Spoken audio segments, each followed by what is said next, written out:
Assalamualaikum warahmatullahi wabarakatuh. Saya Rindu Koramanda, jurnalis harian Surya dan Tribun Jatim Network. Saat ini saya sedang berada di kawasan industri Nganjuk. Industri Nganjuk merupakan penggerak ekonomi di Kabupaten Nganjuk dan kawasan Mataraman di Provinsi Jawa Timur. Nantinya kawasan ini akan seluas 2.105 hektar. Dan saat ini saya berada di kawasan industri Nganjuk 1 yang total luasannya mencapai 660 hektar.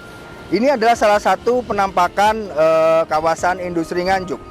Untuk tahu lebih lanjut mengenai kawasan industri Nganjuk ini, mari ikut saya.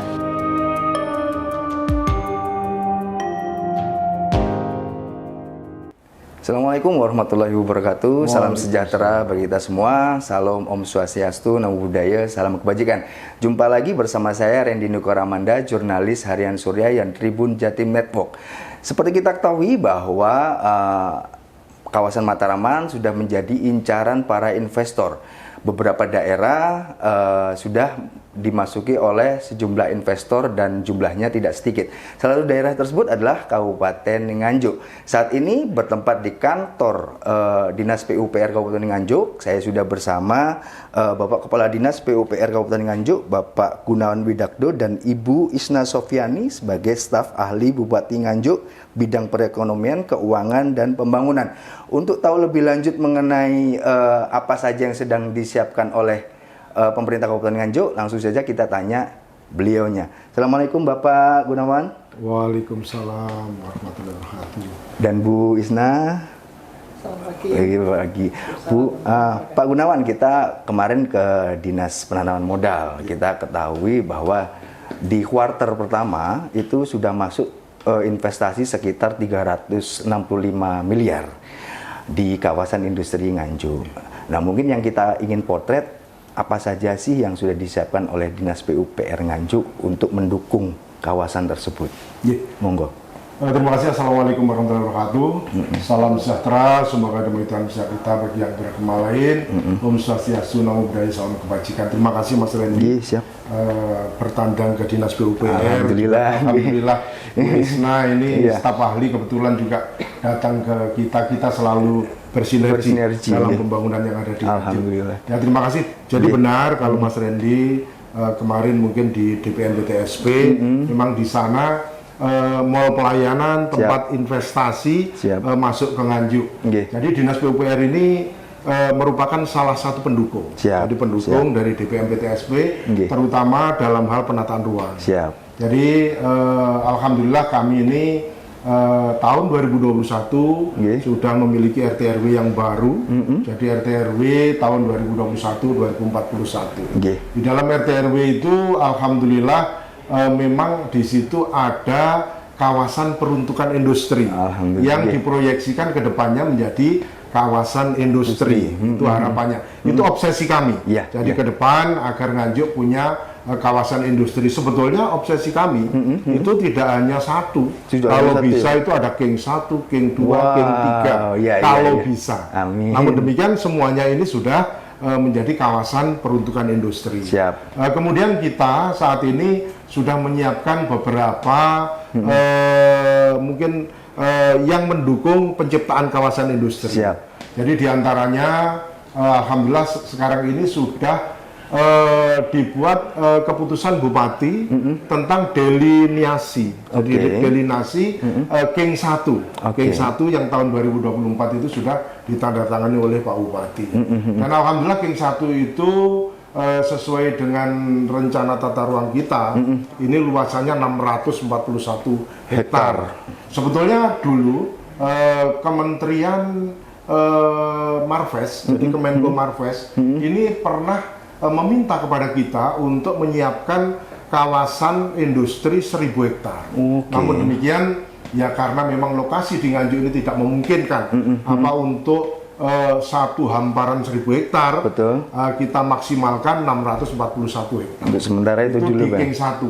Itu meliputi Kecamatan Nganjuk, Kecamatan Sukomoro sebagian, kemudian Kecamatan Rejoso. Di daerah utara berarti Pak? Iya, di daerah utara. Dan alhamdulillah dari pemerintah pusat juga sudah mendukung. Jadi kemarin itu kami mendapatkan infrastruktur jalan. Jadi rigid beton dari IJD, Impres Jalan Daerah. Jadi mulai dari Ngangkatan, mohon maaf, dari Begadung ke Ngangkatan. Nah itu lokasi King 1. Kemudian tahun ini, insya Allah nanti dari Ngangkatan ke Gondang Kulon. Gondang Kulon nanti menuju King berikutnya.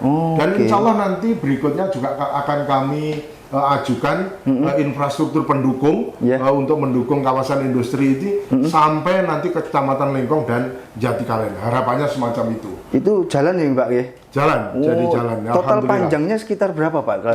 Kalau yang kemarin 6,2 kilo. Luar biasa ya. Kilo, ya. Jadi tahun ini insya Allah nanti kita akan mendapatkan lagi, cuman sekarang ini sedang dalam proses. Yang semoga nanti di tahun ini pemerintah pusat bisa membantu kita untuk mewujudkan kawasan infrastruktur kawasan industri ini yang lebih baik lagi. Amin. Oke, selain jalan Pak, saya tadi dapat bocoran bahwa ada drainase juga. Nah itu seperti apa Pak perkembangannya sampai saat ini? Iya, terima kasih. Memang begini, jadi drainase itu kan merupakan fasilitas pendukung jalan. Siap. Jadi kemarin itu dari IJD memang selain jalan yang dibangun, drainasenya juga dibangun biar tidak banjir. Jadi sebagaimana kemarin kan kebetulan kawasan King ini dilewati tol Trans Jawa. Betul. Trans Jawa. Nah, itu memang dampak lanjutnya yang memang ada di beberapa tempat itu yang mengalami banjir karena sumbatan-sumbatan. Dan kami pemerintah daerah karena itu memang program pemerintah pusat, kita harus mendukung. Jadi kita tetap mendukung drainasenya, kemudian saluran-saluran kita normalisasi biar nanti di sana nyaman. Investor itu bisa nyaman untuk menanamkan modalnya di Kabupaten Nganjuk. Oh gitu. Kalau bangunan apakah juga itu koordinasinya ke penataan ruang atau kayak gimana Pak? Oh iya. Jadi begini. Jadi di Dinas PUPR ini kebetulan kan mengampu beberapa bidang. Siap. Jadi yang pertama bidang bina marga, cipta karya, tata ruang, kemudian workshop dan peralatan dan pengairan. Dan ini semuanya saling kait mengait, termasuk di dalamnya karena penamaan kita, nomenklatur kita ini kan Dinas PUPR-nya itu penataan ruang. Jadi benar, jadi yang disampaikan tadi termasuk izin bangunan dari mall pelayanan nanti arahnya ke kita. Betul. Jadi PBG, terus kemudian SLF itu ada di kita. PKKPR, KRK, ITR itu ada di tempat kita. Artinya PUPR nanti membuka ruang diskusi dengan para investor-investor itu untuk seperti apa sih baiknya atau kayak gimana Pak? Oh iya siap.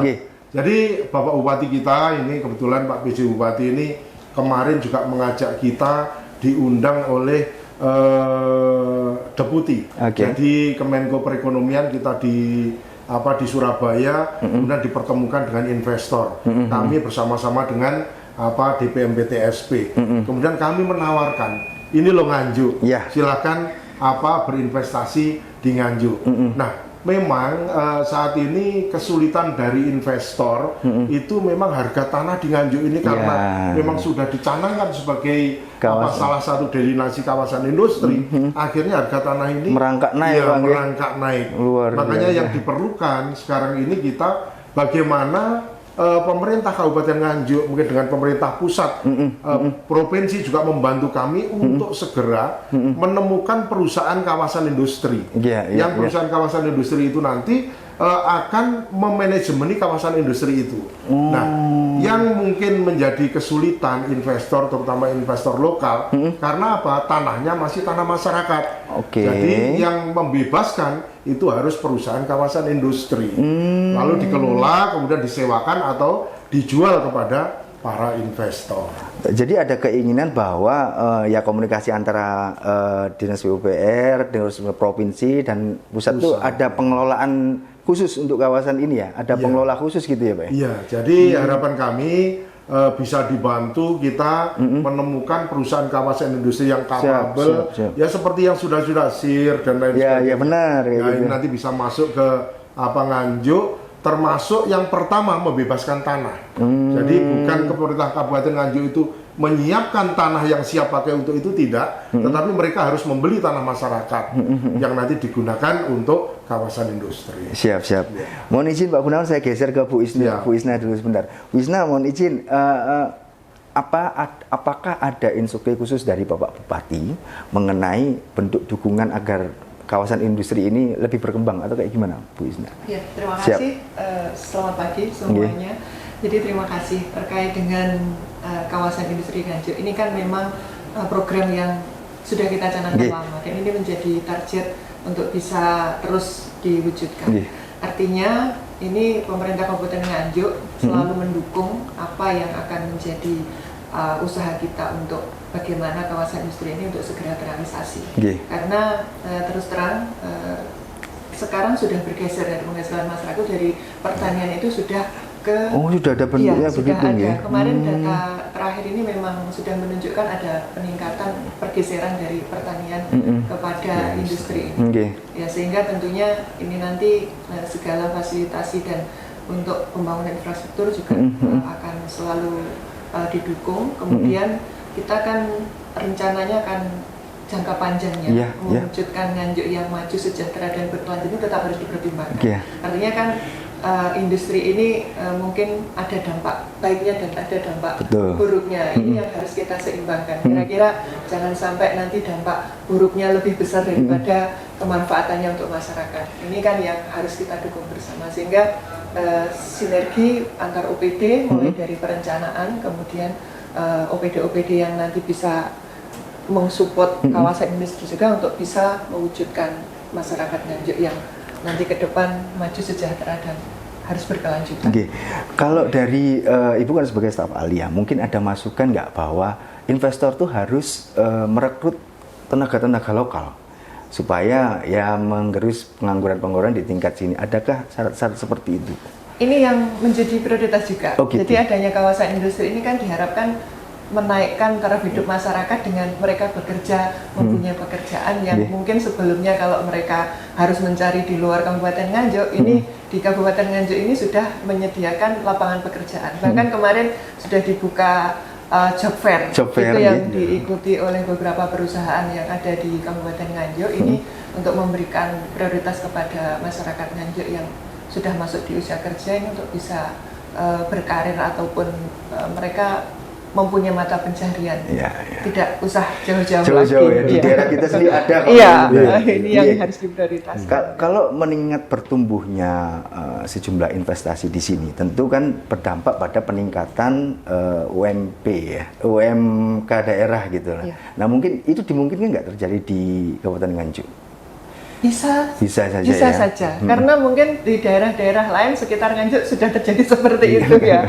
Mungkin dulu dilirik Kabupaten Nganjuk dengan upah minimum kabupatennya yang lebih rendah dibandingkan dengan kabupaten lain, sehingga investor itu mungkin hanya membangun asetnya saja, tapi untuk biaya pekerja kan kalau secara keseluruhan dengan jumlah banyak lebih rendah dari kabupaten lain. Nah ini seiring dengan bertambahnya penghasilan masyarakat, tentunya ini nanti mungkin juga bisa menggeser dari yang sekarang lebih naik lagi, sehingga mungkin ini harus kita hadapi untuk fenomena seperti itu, karena di tempat lain juga sudah seperti sama itu.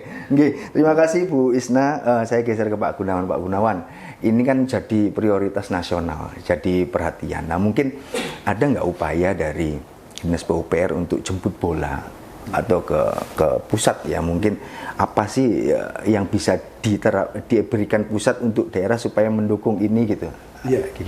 Ya terima kasih. Jadi dari bupati ke bupati, termasuk sekarang ini langkah-langkah itu dilaksanakan. Jadi ketika waktu itu bupatinya Pak Novi, jadi awal ini ketika bupatinya Pak Taufik pada saat itu. Kemudian dilanjutkan bupati-bupati berikutnya sampai sekarang ini 641 terwujud dengan ada delinasi SK Bupati. Nah ini yang dulu itu berkoordinasi dengan Kemenko Marves. Pada saat itu Pak Luhut meminta untuk dengan dana PEN dan lain sebagainya itu meminta kawasan dengan 1000 hektar. Namun ya karena sesuatu hal akhirnya mandek. Nah, ini sekarang dilanjutkan. Saat ini kita juga sedang bekerja sama dengan salah satu deputi yang ada di Kemenko Perekonomian. Oh, luar biasa. Jadi dari beliau itu setelah melihat King 1, King 1 yang fenomena yang ada itu harga tanah semakin melambung. Beliau menyarankan untuk ada mungkin tidak hanya di King 1 saja, ada di tempat lain yang memang relatif tandus itu untuk ke depan ketika review RTRW itu nanti dijadikan kawasan industri juga. Oh, 2 berarti kemungkinan King 2 juga akan muncul, ya mungkin di atau King 4 mungkin. Jadi King 4. Nah, itu beliau menyarankan di daerah Jaan.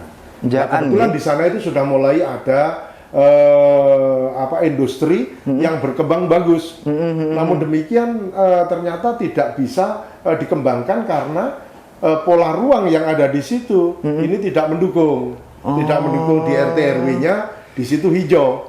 Ya, nah ini meminta Pak dari deputi itu ketika nanti review ini supaya dimerah marunkan. Oke. Nah, ketika nanti merah marun berarti menjadi kawasan dengan pola ruang industri itu semacam itu. Dan memang pada kenyataannya di sana memang tandus. Tandus. Nah, jadi kami menghargai bahkan berupaya dan kemarin kami juga meminta dari teman bidang untuk ke Kementerian PUPR. Mohon maaf, ke Kementerian ATR BPN. Jadi untuk nanti peninjauan kembali PK. Jadi PK nanti insya Allah di tahun 2024 PAPBD ini harapannya nanti sudah ada pendanaan untuk dokumen analisis PK. Jadi peninjauan kembali. Kemudian nanti di 2025 ini nanti sedapat mungkin nanti kegiatan yang menyangkut petanya dengan BIG. Nah, di 2026 itu nanti review RTRW sudah bisa dilaksanakan yang sesuai yang diminati para investor. Oh, berarti sudah ready sebenarnya di Kabupaten Nganjuk, nggih Pak, nggih. Nggih. Terima kasih Pak Gunawan, Bu Isna.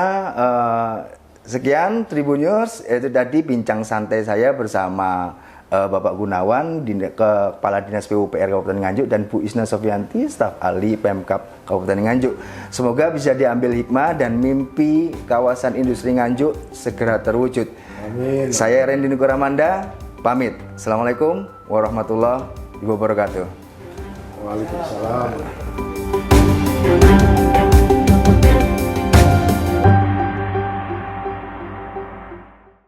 Download Tribun X sekarang, menghadirkan lokal menjadi Indonesia.